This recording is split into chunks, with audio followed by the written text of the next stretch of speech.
But where are you really from? But where are you really from?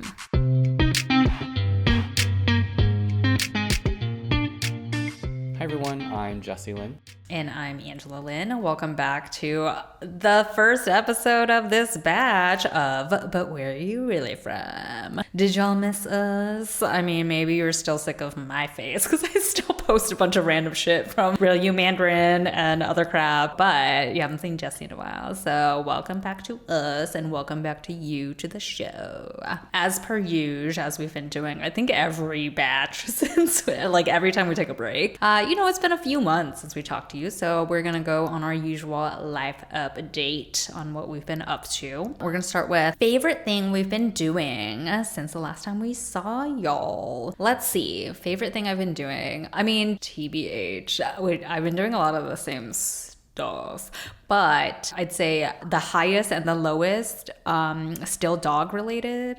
Like my puppy Yuki, it's her birthday in like a week, which is wild. So happy birthday. Wait, how old is she now? She's gonna be a year in a week. Yeah. Oh, wow. Well, by the time y'all are hearing this, she'll have already turned 1 year old. But yeah, I think my favorite thing since the last time is just seeing her like actually learn some new shit or like change slightly in behavior. I know she's not a human. I know people say that a lot about their like human babies, but she's still a baby. Like we got her when she was 10 weeks old. So seeing her from like that till a year old and seeing what tricks she can do, or like when she finally starts listening to certain things, like those kinds of things are fun for me. So I guess that's probably my like funnest, even though it's not that like exciting, but yeah, brings me joy. Oh, that's cute. How about you? Well, I've been taking these pottery classes. It's a semester-long class, and they combined both introduction to hand building, which is just like you're manipulating the clay with your hands, which I really enjoyed. I showed Angela this ice cream cone that I made, which I'm very proud of. Y'all, it's realistic. When Jesse first sent me the picture, I didn't read his text yet. I just saw the picture, and the way the ice cream part of the ice cream cone was like glistening. I really thought it was ice cream. Like I thought he was just showing me a picture of like an ice cream he ate recently. So it's been really fun doing that, and we just started doing wheel throwing, which is the whole ghost thing with Patrick Swayze, and I just found out I'm really bad at that.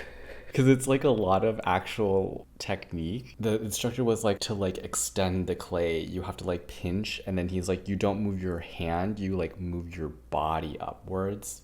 And I was like, how do I do that? It was like a lot of things to do all together, and I was just like, every time I would just go like, and then it would like kind of either malform the clay and then you have to start over basically, or it would just like splatter everywhere. It was a disaster, but I had so much fun because I felt like just like the biggest kid there, just being like, oops, my whole workstation is covered in clay. Well, that's kind of the point, right? You're not taking this for like a grade. You're just doing it for fun. No, it's more like just like a purely artistic pursuit for me, in the sense I'm not trying to sell any of the pieces. I'm not trying to like document any of the pieces. It's just for me to like relax and have a outlet for creativity that isn't like structured. So it's been a lot of fun just like doing that. Just having something that I was like, oh, I decided I'm going to do it this year, and it's new, and it's not partying, and it's not work, and it's just like a regular person hobby, has been kind of like a nice thing to be like, oh yes, I can still make material decisions on things I want to do in my life that don't revolve around these like big areas that already exist. Yeah, I loved when you told me you were going to start doing the class. I was like, oh, that's so random, but like in a good way, you know what I mean? I do feel like a lot of times when in contemporary life we pick up like a new hobby or like decide to spend our time somewhere, it's still like digitally connected in some way. So even like us starting this podcast was our hobby during pandemic, but it's all like digital related, right? So I kind of like that you chose something that's totally offline, connecting yourself to like your body and like just being present in the space. I mean, we kind of talked about it in the past where I was like valid career paths wise and how like the trades is such a big thing. And I've always felt like, oh, I would really love to just make something that's like tangible, as opposed to like our jobs largely revolve around this like internet sphere, which not as much tangible things that you can make. Yeah, I think that's also why I like am always talking about my dog too, because it's one of those things that it's very like it forces you to be in the moment and just connect on like I know she's a dog, but I'm gonna say like the human level, you know, like the things that make you human, which include like emotions and like feeling present in something. So yeah, I think that's probably why both of our things are not related to the internet. I think what both of these things allow us to do is just have something in your life that doesn't have to be like tied to a goal or like, you know, anything. It's not like a big thing that you have to obsess over or like freak out about. So I'm just happy for that, because I think there are so many things in our lives that are so like, I don't want to say like rigid in a way, but it's just so connected to this idea of like, you must be going somewhere with this. There has to be progress. You have to be showing something. And I'm just like, I'm so tired of all that.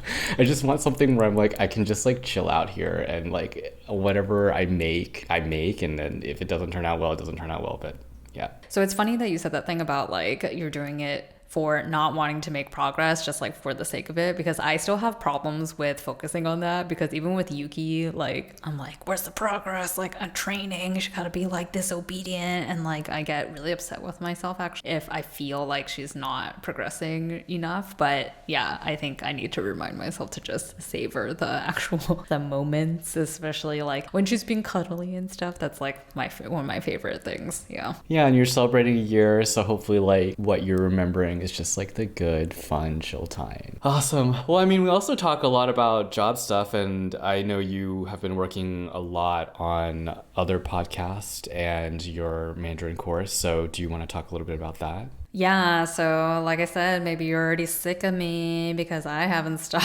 My face hasn't stopped on your feed potentially. But yeah, I've been pretty busy with Real You Mandarin, my Mandarin business that's catered to American-born Mandarin speakers, if you haven't already heard me talk about it 1 gazillion times. But yeah, I've been really motivated to work on it recently, the past like few weeks. So I like created like a real website, because I feel like we've been riding on our course hosting platform for a long time, which is like TBH works just fine, but it doesn't have like that much from a aesthetic or like just like marketing ability thing. So I finally just dove in and like made a full-on real ass website. And then recently, so Jesse mentioned a podcast, I also very recently launched another podcast that's much shorter format. Episodes are like between 10 to 15 minutes tops, but it's Mandarin language and it's very similar to the course. So basically it's like, you know, we American-born speakers can speak in quotes, like we can speak Mandarin, we can, but we have so many like grown-up words that we don't know that it's often hard to have, I'd say, like real conversations. So Jesse and I always talk about what I'd consider real conversations. We just talk about whatever the fuck we want to talk about, right? Because we never feel at a loss for words. So my aspiration is to kind of like have these types of topics with people. All of my guests are Mandarin teachers essentially that are cool.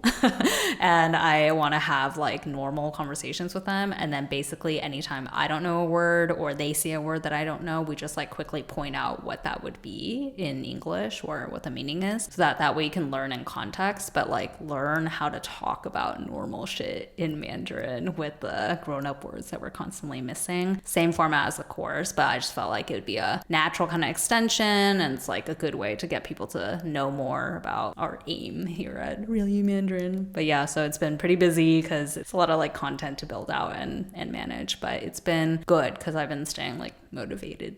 Yeah. That's awesome. I haven't gone as dedicated as you have in learning Mandarin, but I have committed to texting my mom more in Mandarin. I don't know, like 75% good at it, but then the other 25% I'm just like English. You've heard me complain about how weird it is to be an American-born Mandarin speaker because I grew up speaking Mandarin at home and have a passing native accent, but simultaneously sound like a child when trying to talk about real things. Since I realized no one out there was catering to people like us and decided I'm just going to do it myself, I teamed up with my native Taiwanese Mandarin language teacher to create Real You Mandarin, a self-paced online Mandarin course built specifically for ABCs and ABTs. All of our content is video-based, realistic dialogues centered on topics you'd actually want to talk about, from dating and pop culture to media representation and growing up as a minority in a majority society. You'll learn the relevant vocabulary in the context you actually use them and be able to practice them daily with pre-built digital flashcards. You'll also be able to practice speaking by shadowing, repeating back, or following along with all of these dialogues to practice speaking at natural speed with the right pronunciations. Check out the course at realumandarin.com and get 10% off using promo code WhereAreYouFrom10. Let us help you express the real you when you speak Mandarin. Hey listeners, wondering how you can support us? The biggest way is by increasing our visibility by following us on Instagram at WhereAreYouFromPod, on TikTok at But Where Are You Really From, subscribing to our YouTube channel under But Where Are You Really From Podcast, rating and reviewing us on Apple Podcasts, and telling your friends. The more people we can get to listen to the show, the more we can continue spotlighting different perspectives and stories. And if you feel so inclined, we're also accepting donations at buymeacoffee.com/whereareyouFrom. Thanks y'all. Career-wise for me, I think things are about the same. I did get more work this year, which on one hand is a good thing because it means that they trust me with more work of this type. On the other hand, I'm like, I don't really want to work anymore. But this year, I'm trying to do more kind of like throwing caution to the wind and just like doing what I want at work and then seeing what happens, because I do feel like a lot of the times I'm just kind of sitting around like waiting for someone to make a decision on something and things just drag on forever. So I'm trying to like be more proactive with a lot of things at work and just like push things and people as far as I can take them and see how this year of professional career growth goes. Yeah, I love it. I literally just recorded a Chinese podcast before recording this English one. I'm like, now I'm all in like idiom mode, but I'm like, what's that saying in English? It's like, it's something now, ask for forgiveness later. It's better to ask for forgiveness than to ask for permission. Yeah, so I get it. And it fits in line with, I like doing independent work and I like making independent decisions. So hopefully I won't land in any hot water. Lols. Okay, well, besides career, any other happy thoughts or not so happy thoughts, things outside of work that is new or on your mind? For me, it's that we're moving. I mean, I know I've talked about this forever, but it's actually coming up real fast. So by the time you're listening to this, maybe we'll have already started our visa process for Japan, because the plan is to move there by the fall. We actually have been like holding out on the visa because you have to be really like timely with when you submit it, because there's a matter of like you have to wait several months for it to be approved, but then there's almost like a speediness with which you have to act once it's been approved, because once you're approved, you can only enter Japan within up to 3 months of that approval. So we were kind of holding out because if it's too soon, then we'd have to like enter immediately kind of. And because we're bringing our dog, Yuki, we're kind of like trying to give her a little bit more time to grow older. So like we talked about, she just turned 1. So we're trying to like give her some more time before we move over there. But yeah, that's my biggest thing. We are moving and it's starting. That's so exciting. Oh my god. And you, et toi? Happy thoughts and worries. Okay, this is gonna sound a little bit vapid, but I'm really enjoying this like single life-esque thing that I'm in right now. I'm in an open relationship, if you guys recall. Actually, yeah, you need to update the folks, because we talked about in a previous life update episode, you said you were moving in with John, but I don't think that happened. And now you were referring to your life as a single life. So let's like discuss that. So that still has not happened. There are still conversations happening about that, but we're going to have like a make it or break it, go for it in like April or May. And then we'll see what happens from there. But outside of that, I've just been like kind of acting like a single person. Well, I have time I spend with John, right? But then like the rest of the time that I have for myself is like I spend with friends, I spend with boys. And it's just kind of like really interesting because I'm like, oh, is this what everybody else was doing when they were like in their early 20s? I just feel like I had such a late start to all of this, and now I'm like piecing it together. But it's kind of fun because I like feel more confident about who I am now. I feel more confident on like how to approach people and talk to people and like be, I hate this term, it's like be my authentic self and not be so worried about like what other people think about it. So that's been really fun so far. On the other hand, I have started to think more about being old, because I don't think you can see it, but I have this like thing growing here, and I'm like, oh no, I hope it doesn't get any bigger, and it's just like one more thing that just kind of like randomly happening to my body. So I got it checked out today, and the lady was like, she thinks it's a subcutaneous cyst, but she's not sure. English words I don't know. Subcutaneous cyst. Yeah, it's like a little pocket of like, I think it's like a pocket of pus that's like sitting under your skin. But she was not sure, so I had to get it biopsied. If it's not anything and I want to get it removed, she was like, it's technically considered plastic surgery at this point. So I'm like, I'm starting to enter this like plastic surgery phase of my life. And while you're there, ... Yeah. Yeah. Oh my God. Guys, the next episode, Jesse's, you're going to be like, is that Jesse? No.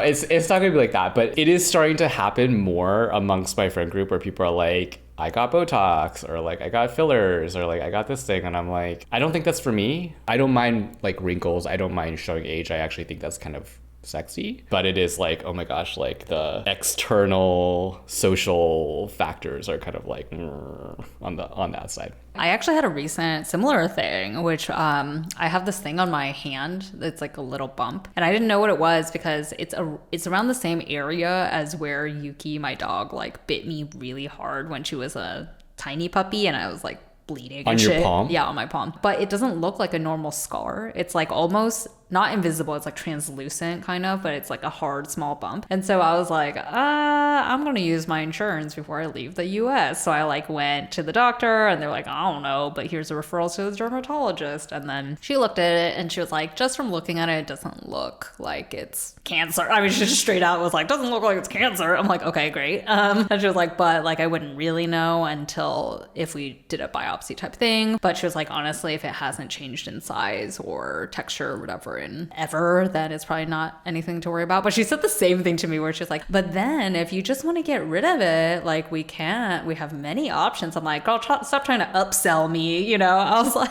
because that's just not covered by insurance. It's not fully plastic surgery. I could feel the like disappointment / disdain in her voice when I was like, I'm good. Anyways, on that note, tell us what work you've done. Just kidding, maybe, but also just what have you guys been up to while we've been away? Let us know in the comments of wherever you're listening to or watching this, and come back next week because we are back for a batch of episodes. So we'll have new episodes for you then. And until then, 再见, bitches.